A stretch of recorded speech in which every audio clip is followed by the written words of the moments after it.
الحمد لله رب العالمين والعاقبة للمتقين والصلاة والسلام على رسوله محمد وعلى آله وأصحابه أجمعين وعلى من تبعهم بإحسان إلى يوم الدين. أما بعد فأعوذ بالله من الشيطان الرجيم. بسم الله الرحمن الرحيم. لقد كانت لكم أسوة حسنة في إبراهيم والذين معه إذ قالوا لقومهم إنا براء منكم ومما تعبدون من دون الله كفرنا بكم وبدا بيننا وبينكم العداوة والبغضاء أبدا حتى تؤمنوا بالله وحده إلا قول إبراهيم لأبيه لأستغفرن لك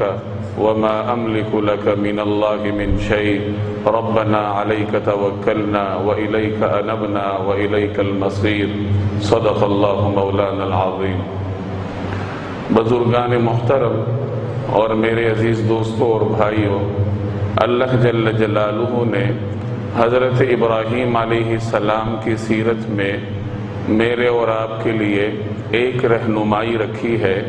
جس کا تذکرہ قرآن کریم کی اس آیت میں ہے. لقد كانت لكم أسوة حسنة في إبراهيم والذين معه. اب سوال یہ ہے کہ حضرت ابراہیم علیہ السلام کی سیرت میں وہ کون سی نمایاں خصوصیات تھیں جن کا بالخصوص ہمارے اس ماحول میں ہمارے لیے اس پر عمل کرنا ضروری ہے. ویسے تو پیغمبر کی پوری زندگی آنے والی تمام انسانیت کے لیے ایک عملی نمونہ ہوا کرتی ہے، لیکن بعض اوقات حالات کے تناظر میں کچھ خاص پوائنٹس ایسے ہوتے ہیں یا کچھ خاص مواقع پیغمبر کی زندگی کے ایسے ہوتے ہیں جو کسی معاشرے کے مخصوص حالات میں ان کے لیے زیادہ واجب العمل ہوتے ہیں. حضرت ابراہیم علیہ السلام ابو الانبیاء کہلاتے ہیں. اکثر انبیاء کرام کا سلسلہ نسب مختلف واسطوں سے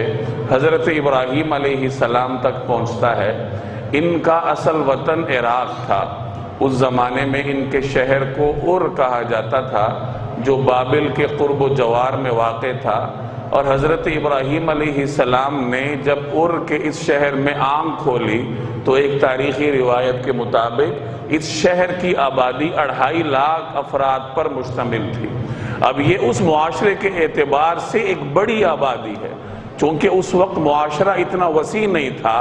اگر کسی علاقے میں 2.5 لاکھ افراد رہتے ہیں تو اس کا مطلب یہ ہے کہ وہ شہر متمدن ہے، وہ دیگر شہروں یا دیگر علاقوں کے مقابلے میں ایک نمایاں اور انفرادی حیثیت رکھتا ہے. چنانچہ تاریخی روایات بھی اس کی شہادت دیتی ہیں کہ حضرت ابراہیم علیہ السلام نے جس شہر میں آنکھ کھولی تھی یہ تہذیب اور تمدن کے اعتبار سے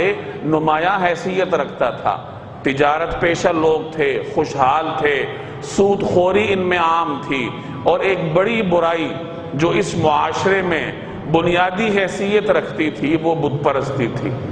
یہ لوگ مشرک تھے، بت پرست تھے،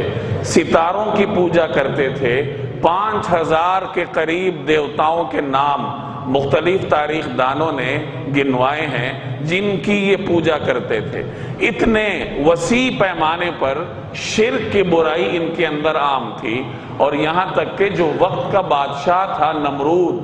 وہ بھی دیوتا کی حیثیت رکھتا تھا کہ لوگ اس کی پوجا کرتے تھے. بعض مورخین نقل کرتے ہیں، اگرچہ روایت کو اتنی مضبوط نہیں، تاریخی درجے کی روایت ہے کہ جیسے حضرت موسیٰ علیہ السلام کے دور میں ان کی ولادت سے پہلے ان کے علاقے کے بادشاہ فرعون کو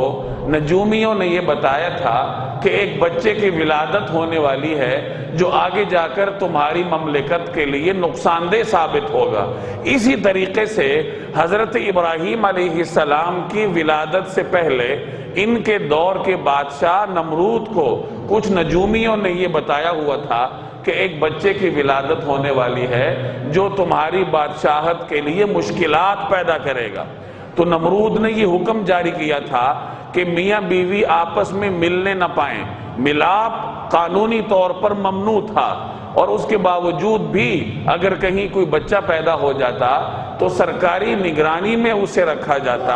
سرکاری ہرکارے اس کی نگرانی کرتے، اس بچے کی نشست و برخاست اور اس کی عادات اور اطوار کو دیکھا جاتا کہ یہ کہیں دوسرے بچوں سے مختلف تو نہیں، کہیں یہ وہی بچہ تو نہیں ہے جو ہمارے بادشاہ کے لیے آگے جا کے مشکلات کھڑی کرے گا۔ تو ان حالات میں حضرت ابراہیم علیہ السلام کی ولادت ہوئی، اور اللہ نے چونکہ حفاظت کرنی تھی تو سرکاری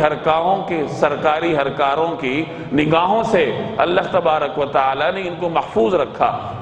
اور بعض مورخین نے یہاں تک لکھا ہے کہ ان کی والدہ ماجدہ ان کو لے کر کسی غار میں چلی گئی، اگرچہ یہ روایت انتہائی کمزور ہے، لیکن بہرحال مورخین نے نقل کی ہے کہ ان کو لے کر کسی غار میں چلی گئیں، اور 3-4 سال تک یا جب تک ان کا شیر خارگی کا زمانہ تھا تو یہ ان کی والدہ نے ان کے ساتھ وہاں پر گزارا تاکہ سرکاری جاسوسوں کے نگاہوں سے حضرت ابراہیم علیہ السلام کو محفوظ رکھا جائے۔ تو ان حالات میں حضرت ابراہیم علیہ السلام پروان چڑھتے ہیں، بچپن کی حدود گزارتے ہیں، سن رشد یعنی ایسے عمر کے اس حصے میں پہنچتے ہیں جہاں انسان اچھے اور برے کی تمیز کرتا ہے۔ چونکہ اللہ نے ان کو نبوت دینی تھی، اور نبوت بھی ایسی کہ اللہ تبارک و تعالی نے اپنے خلیل کے منصب پر سرفراز کرنا تھا، اور آنے والے پیغمبروں کا سلسلہ نسب حضرت ابراہیم سے چلنا تھا، تو اللہ تبارک و تعالی نے ابتدا ہی سے اپنے خلیل کو شرک سے محفوظ رکھا، اور آغاز ہی سے اللہ تبارک و تعالی نے ان کو توحید کی نعمت عطا فرمائی تھی۔ وَلَقَدْ آتَيْنَا إِبْرَاهِيمَ رُشْدَهُ مِنْ قَبْلِ، کہ ہم نے حضرت ابراہیم علیہ السلام کو رشد عطا فرمایا تھا، ہدایت عطا فرمائی تھی۔ اب جب ایسے برگزیدہ بندے نے جو اللہ کا خلیل آگے جا کر بننا ہے، جب انہوں نے اپنا گرد و پیش دیکھا کہ ہر طرف بت پرستی ہے، اور یہاں تک کہ والد جس کا نام قرآن کریم آزر نقل کرتا ہے، تو والد نہ صرف بت پرست ہیں بلکہ بت ساز ہیں، بت بناتے ہیں، اور جو بڑا مندر ہے اس کے نگران ہیں۔ اب ایک راستہ تو یہ تھا کہ حضرت ابراہیم علیہ السلام چپ سادھ لیتے، خاموش ہو جاتے، برائیاں دیکھتے رہتے، لیکن یہ اللہ کے نیک بندوں کا وتیرہ نہیں ہوتا۔ اللہ کے نیک بندے کا حقیقی کام یہ ہے کہ وہ خود اپنے آپ کو برائی سے محفوظ رکھے، اور معاشرے میں جو پھیلی ہوئی برائیاں ہیں، جو گھر میں پھیلی ہوئی برائیاں ہیں، ان کے خلاف اپنی حدود میں رہتے ہوئے اپنی وسعت کے مطابق کام کرنے کی کوشش کرے۔ تو حضرت ابراہیم علیہ السلام بت پرستی کے خلاف صف آرا ہوتے ہیں، چنانچہ سب سے پہلے اپنے والد کی طرف رخ کرتے ہیں، اور یہی انسان کا فرض ہے کہ وہ سب سے پہلے اپنے اہل خانہ کو سمجھانے کی کوشش کرے۔ نبی کریم صلی اللہ علیہ وسلم نے بھی دعوت کا آغاز اپنے گھر سے شروع کیا تھا۔ جب یہ آیت نازل ہوئی وَأَنذِرْ عَشِيرَتَكَ الْأَقْرَبِينَ، کہ اے پیغمبر اپنے رشتہ داروں، اپنے قریب والوں کو اللہ کا پیغام پہنچائیے، تو نبی کریم صلی اللہ علیہ وسلم نے ایک دعوت کا اہتمام کیا، اپنے اہل خانہ کو، اپنے خاندان والے قریبی لوگوں کو جمع کیا، اور پھر ان تک اللہ کا پیغام پہنچایا کہ قولوا لا الہ الا اللہ تفلحوا۔ تو حضرت ابراہیم نے بھی سب سے پہلے اپنے والد کا رخ کیا اور انہیں سمجھایا کہ اے ابا جان، یہ جو آپ بتوں کے پیچھے پڑے ہیں، شرک کرتے ہیں، میں تو آپ کو سیدھے راستے سے ہٹا ہوا دیکھتا ہوں، یہ سیدھا راستہ نہیں ہے۔ اور یاد رکھیے پیغمبر کا کام برائی کو برائی بتلانے کے ساتھ یہ بھی ہوا کرتا تھا، پیغمبرانہ مزاج تھا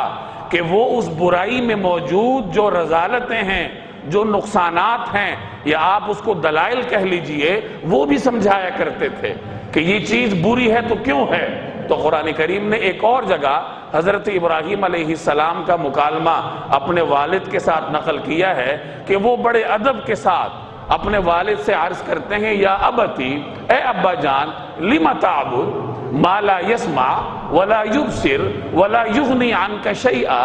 اے ابا جان آپ ایسے بت کی پوجا کیوں کرتے ہیں، آپ اس کی پرستش کیوں کرتے ہیں جو نہ سنتا ہے، نہ دیکھتا ہے، نہ آپ کو کوئی فائدہ پہنچاتا ہے، کہ رب کا تو کام ہے پرورش کرنا،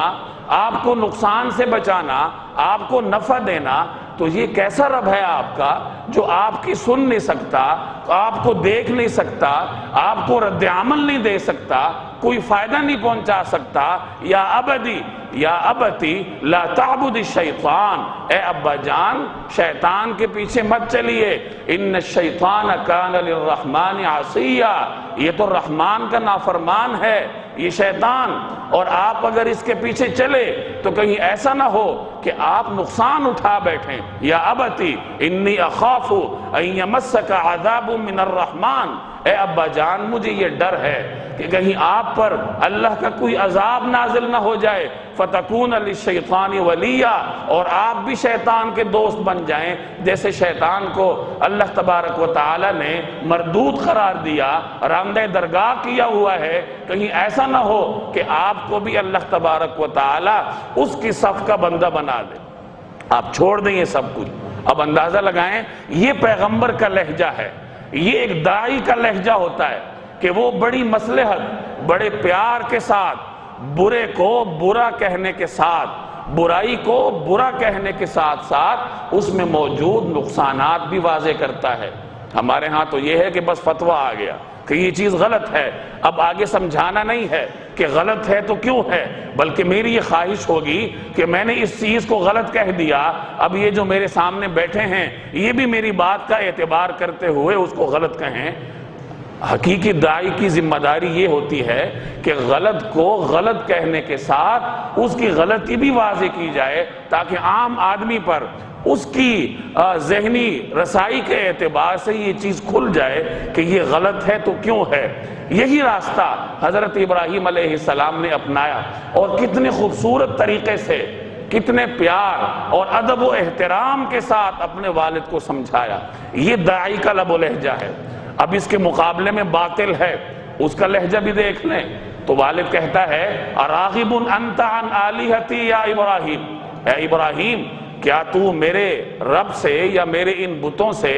برانگیختہ کرتا ہے مجھے؟ تو اس سے دور ہے۔ لئن لم تنتہی، اگر تو باز نہ آیا تو یاد رکھو لأرجمنک، میں تجھے سنسار کر دوں گا۔ اور یہی باطل کا وتیرا ہے کہ دلیل سنی آگے سے، اب اس دلیل کا توڑ نہیں ہے، اور اپنے موقف کے حق میں کوئی دلیل نہیں ہے، اب پھر اوچھے ہتھ کنڈے شروع ہو جاتے ہیں، میں تمہیں سنسار کر دوں گا۔ جیسے قابیل نے حابیل سے کہا تھا میں تمہیں قتل کر دوں گا، اور پھر کر گزرا۔ تو اسی طریقے سے باطل کے ہر کارے کا یہی مزاج ہوتا ہے، زمانہ کوئی بھی ہو، چاہے اولین کا زمانہ ہو یا میرے اور آپ کا موجودہ زمانہ ہو، جب باطل کے پاس اپنے موقف کے حق میں کوئی دلیل نہ ہو اور آپ کی دلیل کا توڑ نہ ہو، پھر وہ اس قسم کے کمینہ پن یا اوچھے ہتھ کنڈوں پہ اتر آتا ہے۔ تو حضرت ابراہیم کے والد ان سے کہتے ہیں کہ میں تمہیں سنسار کر دوں گا۔ اور بھی مختلف مکالمات قرآن کریم نقل کرتا ہے کہ حضرت ابراہیم علیہ السلام نے کس طریقے سے پیار، مصلحت، حکمت اور بصیرت کے ساتھ اپنے باپ کو سمجھانے کی کوشش کی۔ جب وہ باز نہ آئے اور وہاں سے مایوس ہوئے، اب حضرت ابراہیم علیہ السلام نے اپنی دعوت کے دائرے کو تھوڑا وسیع کیا، اب باہر کے لوگوں کو سمجھانا چاہا۔ اور چونکہ وہ لوگ سورج، چاند، ستاروں، یہ نظام شمسی کے مختلف عناصر، ان چیزوں کو رب مانتے تھے، تو حضرت ابراہیم علیہ السلام نے ایک عجیب حکمت عملی اختیار کی۔ قرآن کریم نے سورہ انعام میں تفصیل سے اس کو نقل کیا ہے، فَلَمَّا جَنَّ عَلَيْهِ اللَّيْلُ رَآ كَوْكَبًا، کہ رات ہوتی ہے اور ستارے نظر آتے ہیں، تو حضرت ابراہیم علیہ السلام اپنی قوم کے لوگوں کو مخاطب کرتے ہوئے یا انہیں سنواتے ہوئے کہتے ہیں ھذا ربی، کہ اس کو میرا رب ہونا چاہیے۔ یعنی تم لوگ ان چیزوں کی پوجا کرتے ہو، ان کو معبود مانتے ہو، تو کیا میرا رب اس کو ہونا چاہیے، ستارے کو، کہ چمک رہا ہے، خوبصورت لگ رہا ہے۔ اب تھوڑی دیر گزری، فلما افلا، ستارے نے غروب ہونا تھا اور وہ ہوا، تو حضرت ابراہیم علیہ السلام فرماتے ہیں لا احب الافلین، غروب ہونے والے مجھے پسند ہی نہیں ہیں، اور جس چیز پر زوال آنا ہو، جو چیز غروب ہوتی ہو، اسے یہ حق ہی نہیں ہے کہ وہ معبود بن سکے، اسے یہ حق ہی نہیں ہے کہ وہ تمہارا خدا بن سکے جو چیز خود اپنے اوپر زوال کو دور نہیں کر سکتی. زوال اس اعتبار سے کہ ان کے ہاں غروب کو زوال سمجھا جاتا تھا کہ جو چیز اپنے غروب ہونے کو نہیں روک سکتی وہ تمہارا رب کیسے بنے. تھوڑا عرصہ گزرتا ہے، چاند نکلتا ہے. فلما رأى القمر، جب چاند نکلتا ہے اب ستارے کا باطل ہونا ثابت ہو گیا کہ ستارے کو حق نہیں ہے کہ انسانوں کا رب بنے. اب پیچھے چاند رہ گیا تو حضرت ابراہیم علیہ السلام چاند کو دیکھ کر اپنی قوم کو سنواتے ہوئے فرماتے ہیں ھذا ربی، کہ اس کو میرا رب ہونا چاہیے، کہ بڑا خوبصورت ہے، آب اور تاب ہے، چمک ہے اس میں، لیکن اس نے بھی غروب ہونا تھا. فلما افل، اور جب وہ بھی غروب ہوا تو حضرت ابراہیم اپنی قوم سے فرماتے ہیں لئن لم یہدنی ربی لأکونن من القوم الضالین، کہ یہ تو غروب ہونے والا ہے، اور اگر میرا حقیقی رب مجھے ہدایت نہ دیتا تو میں بھی تمہاری طرح گمراہ ہو جاتا اس غروب ہونے والے کے پیچھے پڑھ کے. اب تھوڑا عرصہ گزرا، سورج طلوع ہوتا ہے. فلما رأى الشمس بازغة قال ھذا ربی ھذا اکبر. اب سورج جب طلوع ہوتا ہے تو حضرت ابراہیم علیہ السلام اپنی قوم کے لوگوں سے مخاطب ہو کے فرماتے ہیں کہ اچھا یہ بڑا ہے سورج اور چاند اور ستارے کے مقابلے میں، تو کیا اس کو میرا رب ہونا چاہیے؟ لیکن سورج نے بھی غروب ہونا تھا. فلما افلت، اب جب وہ بھی غروب ہوا اب گویا کہ حجت تام ہو گئی. سورج بھی رب بننے کے قابل نہیں ہے، ستارہ بھی رب بننے کے قابل نہیں ہے، چاند بھی رب بننے کے قابل نہیں ہے. اب حضرت ابراہیم علیہ السلام فرماتے ہیں انی وجہت وجہی للذی فطر السماوات والارض حنیفا وما انا من المشرکین، کہ میں اپنا رخ کرتا ہوں ایک ایسے رب کی طرف فطر السماوات والارض جس نے زمین و آسمان کو پیدا کیا، جو زمین و آسمان کا خالق ہے. میں یکسوئی کے ساتھ اپنے اس رب کی پیروی کرتا ہوں اور اسی کو عبادت کے لائق سمجھتا ہوں. وما انا من المشرکین، اور میں شرک کرنے والوں میں سے نہیں ہوں. یہ حضرت ابراہیم علیہ السلام اگلے مرحلے پر قوم کو سمجھاتے ہیں، اور ساتھ وہ قوم کو یہ بھی کہتے ہیں کہ تاللہ لأکیدن اصنامکم، کہ میں تمہارے بتوں کے ساتھ ایک چال چلوں گا، ایک خفیہ چال، اور وہ تمہارے اوپر کھول کر واضح کر دے گی وہ چال کہ تمہارے بت کتنے عاجز ہیں. دلائل دے دیے ان کو، دلیلوں سے سمجھا دیا کہ یہ سورج ہے، چاند ہے، یہ ستارہ ہے، یہ خود کسی خالق کے حکم پر چلتے ہیں، طلوع ہوتے ہیں، غروب ہوتے ہیں. یہ بیچارے خود ملازم ہیں، یہ مالک اور آقا نہیں. لیکن اس کے باوجود جب قوم نہ مانی تو حضرت ابراہیم علیہ السلام نے ایک اور حکمت عملی اختیار کی. آپ ان تمام واقعات سے پہلے سے واقف ہوں گے کہ حضرت ابراہیم علیہ السلام کے دور میں ایک میلہ لگا کرتا تھا، اور قوم کے لوگ سارے کے سارے اس میلے میں شرکت کرتے تھے بڑے ذوق سے. جب قوم کے لوگ اس میلے میں جانے لگے تو حضرت ابراہیم کے پاس بھی آئے، ان کو بھی دعوت دی کہ آپ بھی ہمارے ساتھ چلیں. اب حضرت ابراہیم نے جانا نہیں تھا تو قوم کے لوگوں سے جان چھڑانے کے لیے ایک حکمت عملی یہ اختیار کی جسے قرآن کریم نقل کرتا ہے فَنَظَرَ نَظْرَةً فِي النُّجُومِ، کہ حضرت ابراہیم نے ایک نگاہ ستاروں کی طرف اٹھائی. فقال، اور کہا انی سقیم، میری طبیعت کچھ خراب ہے، میں کچھ علالت محسوس کرتا ہوں. اب یہاں سوال یہ ہوتا ہے کہ حضرت ابراہیم نے ستارے کی طرف نگاہ اٹھا کر کیوں دیکھا، ستارے کی طرف دیکھ کر کیوں فرمایا کہ میں بیمار ہوں؟ تو مفسرین فرماتے ہیں کہ یہ دراصل قوم کے لوگوں کو ایک پیغام دینا تھا یا قوم کے لوگوں کو بہلانا تھا، چونکہ ان کے ہاں ایک طرز عمل تھا کہ وہ ستاروں کو دیکھ کر اپنا رویہ جو ہے اس کا فیصلہ کرتے تھے کہ کہیں آنا ہے، جانا ہے، کسی کے ساتھ کوئی خاص رویہ اپنانا ہے تو ستارے کو دیکھ کر فیصلہ کیا جاتا تھا. تو حضرت ابراہیم علیہ السلام نے اپنی بات میں کچھ وزن پیدا کرنے کے لیے، اپنی قوم کو بہلانے کے لیے یہ طریقہ کار اختیار کیا کہ ایک نظر ستاروں کی طرف دیکھا اور پھر کہا کہ میری طبیعت کچھ خراب ہے. تو قوم کے لوگوں نے یہ سمجھا کہ شاید حضرت ابراہیم علیہ السلام پر کسی ستارے کی نحوست پڑی ہے یا کسی اور وجہ سے وہ اپنی طبیعت میں خرابی محسوس کر رہے ہیں، تو وہ مطمئن ہو کے چلے گئے۔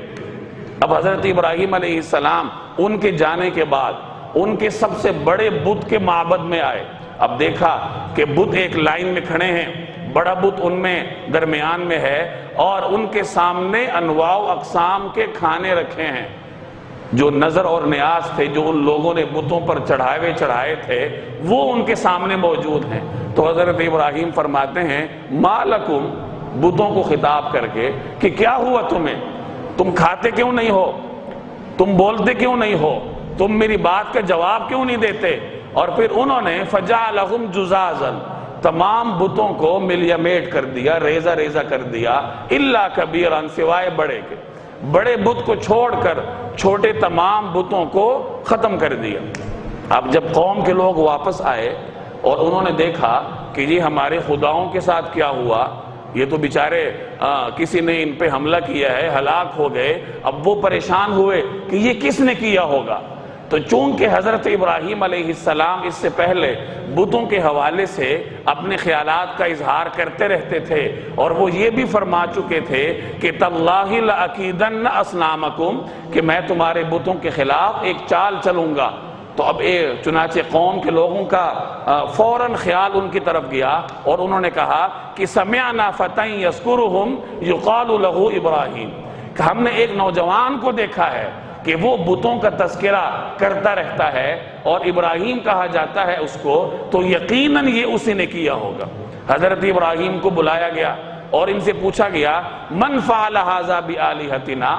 اے ابراہیم ذرا یہ بتلاؤ ہمارے پروردگاروں کے ساتھ، ہمارے خداؤں کے ساتھ یہ کس نے کیا ہے؟ تو حضرت ابراہیم نے فرمایا کہ بل فعلہ کبیرہم، کہ ان کے بڑے نے کیا ہوگا، اور آپ اس سے پوچھ لو، یہ تمہارا خدا تمہارے سامنے ہے۔ حضرت ابراہیم نے ان کو یہاں تک لانا تھا کہ میں ان سے پوچھوں گا، اپنے خدا سے پوچھو۔ اب یہ اقرار کریں گے کہ اس بیچارے کو کیا پتا، پھر میں ان کو سمجھا سکوں گا کہ جب اس کو پتہ نہیں ہے تو اسے خدا کیوں مانتے ہو۔ اور قوم کے لوگ وہاں تک آ گئے۔ حضرت ابراہیم نے کہا کہ اپنے اس بڑے خدا سے پوچھو۔ فرجعوا الی انفسہم، اب قوم کے لوگ سوچنے لگے اور انہیں بات سمجھ آ گئی کہ یہ تو بڑی غلط بات ہے، اور ہم بڑی ہی گمراہی کا شکار ہیں کہ ایک ایسے بت کو ہم اپنا رب مانتے ہیں جو اپنا دفاع نہیں کر سکتا، جو اپنے اوپر حملے کو روک نہیں سکتا، جو ہمیں کوئی رد عمل نہیں دے سکتا، ہماری سن نہیں سکتا۔ لیکن چونکہ ڈھٹائی تھی، کہا کہ یہ تم نے کیا ہے اور ہم تمہارے خلاف کارروائی کریں گے۔ وہی صورتحال جو اس سے پہلے میں عرض کر چکا ہوں کہ جب دلیل کا توڑ نہیں ہوتا باطل کے پاس، تو ازل سے لے کر آج تک باطل کا یہی طرز عمل ہے کہ حق کہنے والے کو مٹا دو، اس کے خلاف کارروائی کرو، تاکہ نہ حق کہنے کی دلیل رہے اور نہ ہمیں اس کی دلیل توڑنے کی ضرورت پیش آئے۔ اب یہ بات چیت ان کے درمیان چل رہی ہے کہ وقت کے بادشاہ نمرود تک اطلاع ہو جاتی ہے۔ تو نمرود حضرت ابراہیم کو بلاتا ہے۔ اب نمرود کے دربار میں ایک مرتبہ پھر حضرت ابراہیم علیہ السلام دلیل کے ساتھ اسے سمجھاتے ہیں کہ میرا رب تو وہ ہے جو کہ زندگی بھی دیتا ہے، موت بھی دیتا ہے۔ نمرود کہتا ہے کہ یہ تو میں بھی کر سکتا ہوں۔ ایک ایسے شخص کو بلاتا ہے جو سزائے موت کا مجرم ہے اور اس کو معاف کر دیتا ہے، کہہ دیتا ہے کہ میں نے اس کو زندگی دے دی۔ اور ایک آزاد آدمی کو بلاتا ہے بے گناہ، اس کا سر قلم کرتا ہے اور حضرت ابراہیم کو کہتا ہے کہ میں نے اس کو موت دے دی، زندگی اور موت تو میں بھی دے سکتا ہوں۔ گویا ایسا احمق تھا کہ اس نے زندگی اور موت کی ملکیت کو یہی کچھ سمجھا کہ میں کسی کو مار دوں اور کسی قتل کے مجرم کو معاف کر دوں تو یہی زندگی دینا اور لینا ہے۔ تو حضرت ابراہیم نے اگلی بات کی اور فرمایا کہ میرا رب تو وہ ہے جو سورج کو مشرق سے طلوع کرتا ہے، تو آج تم ذرا مغرب سے طلوع کر کے دکھاؤ۔ فَبُهِتَ الَّذِي كَفَرَ، اب کافر عاجز آ گیا، اس دلیل کا کوئی توڑ نہیں ہے۔ اب جب یہ تمام باتیں مکمل ہو گئیں تو نمرود نے یہ فیصلہ کیا کہ ان کو آگ میں ڈالا جائے۔ اور پھر وہ تفصیلی واقعہ آپ نے سنا ہوگا کہ کس طریقے سے قوم کے لوگوں نے 1 مہینے تک ایندھن اکٹھا کیا، اور ایندھن اکٹھا کرنے کے بعد 7 دن تک آگ کو بھڑکاتے رہے، اور جب آگ اس حد تک پہنچی کہ اس کے اوپر سے کوئی پرندہ بھی نہ گزر سکے، شعلے آسمان کو چھونے لگے، اب انہوں نے یہ کہا کہ اب ابراہیم کو ڈالیں کیسے؟ تو اس وقت ابلیس نے انسانی شکل میں آ کر ان کو ایک طریقہ کار سکھایا کہ منجنیق کے ذریعے ان کو پھینکو۔ تو جب حضرت ابراہیم علیہ السلام کو منجنیق میں ڈال کر آگ میں پھینکا جانے لگا، تو بعض مورخین نے روایات نقل کی ہے کہ یہ وہ موقع تھا جب کائنات کی تمام مخلوقات سوائے انسانوں اور جنات کے چیخ و پکار کرنے لگے، اللہ تبارک و تعالیٰ کے سامنے فرشتے آہوزاری کرنے لگے کہ اے اللہ تعالیٰ یہ کیا ہو رہا ہے؟ یہ آپ کا خلیل ہے، اور اس روئے زمین میں یہ وہ واحد شخص ہے جو آپ کا نام لیوا ہے، آپ کو رب مانتا ہے، آج اگر یہ بھی نہ رہا تو دنیا میں آپ کی عبادت کرنے والا کون ہوگا؟ تو آپ ہمیں اجازت دیجئے کہ ہم مدد کریں ابراہیم کی۔ اللہ نے اجازت دی، چنانچہ پہلے پانی کا نگران حاضر ہوتا ہے، ابراہیم علیہ السلام منجنیق میں ہیں، بندے ہوئے ہیں، اور وہ آ کر درخواست کرتا ہے کہ آپ اگر مجھے اجازت دیں تو اللہ تبارک و تعالی نے پانی کے ذخائر میری قدرت میں دے رکھے ہیں، میں ان کو عمل میں لا کر یہ آگ بجھا دوں گا۔ جو ہواؤں کا نگران ہے وہ حاضر ہوتا ہے کہ میں تیز ہوائیں چلا کر اس آگ کو بجھا دوں۔ حضرت ابراہیم علیہ السلام کی زبان پر ایک ہی جملہ ہے کہ میرا رب میرے لیے کافی ہے۔ خلیل ہیں، خلیل کے منصب پر ہیں، اور خلیل اپنے خلیل کے سوا کہیں اور نہیں دیکھتا۔ حضرت جبرائیل حاضر ہوتے ہیں آخر میں اور عرض کرتے ہیں کہ آپ اجازت دیں تو ہم آپ کی مدد کریں، تو حضرت ابراہیم فرماتے ہیں کہ مدد کی ضرورت تو ہے مجھے، لیکن جہاں تک تعلق ہے تیری مدد کا تو تیری مدد کا میں محتاج نہیں ہوں۔ تو جبرائیل عرض کرتے ہیں کہ مجھے اللہ ہی نے بھیجا ہے، اللہ کے حکم پہ میں کروں گا۔ حضرت ابراہیم فرماتے ہیں کہ حسبہ سوالی علمہ بحالی،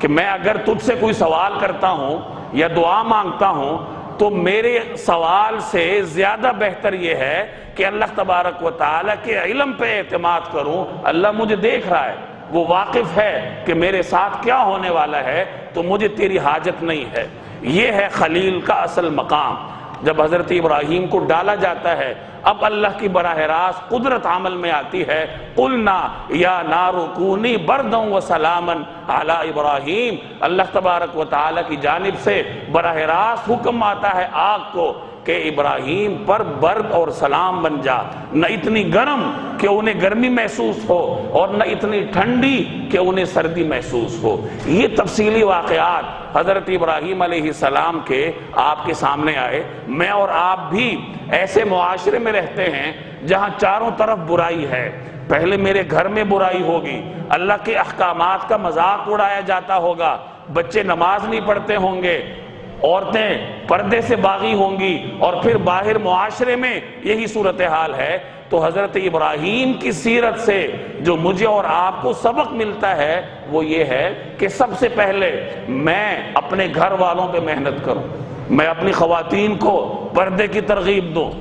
اپنی اولاد کو نماز کی طرف بلاؤں، گھر سے فحاشی اور عریانی بے حیائی کا ماحول ختم کروں، بدعات کو نکال کر سنتیں وہاں پہ نافذ کروں، اللہ تبارک و تعالیٰ کے احکامات پر عمل کرنے کے لیے اپنے گھر والوں کو تیار کروں، اور طریقہ کار ابراہیم والا پیار سے، حکمت بصیرت سے، ادب اور احترام سے اپنے گھر سے برائیوں کا جنازہ نکالوں، اور اس کے بعد اپنے معاشرے کی طرف متوجہ ہو جاؤں، اور جہاں تک مجھ سے ہو سکے برائیوں کے خلاف عالم کو اٹھائے رکھوں۔ یہ جو آج کل میرے اور آپ کا طرز عمل ہے کہ میں نماز کے لیے آ گیا، میرے بچے چاہے نماز پڑھیں یا نہ پڑھیں، گھر میں نماز ہو یا نہ ہو، میں تو پڑھ رہا ہوں، تو یہ بات کافی نہیں ہے۔ یا میں اگر دین پہ عمل کرتا ہوں تو میرے گھر میں پردہ ہے یا نہیں، میری بیٹیاں بازار کیسے جاتی ہیں، میری بہنیں تعلیمی اداروں میں پڑھنے کے لیے جاتی ہیں، ان کا حلیہ کیسا ہوتا ہے، تو یہ چیزیں بھی میرے سوچنے کے لیے ہیں،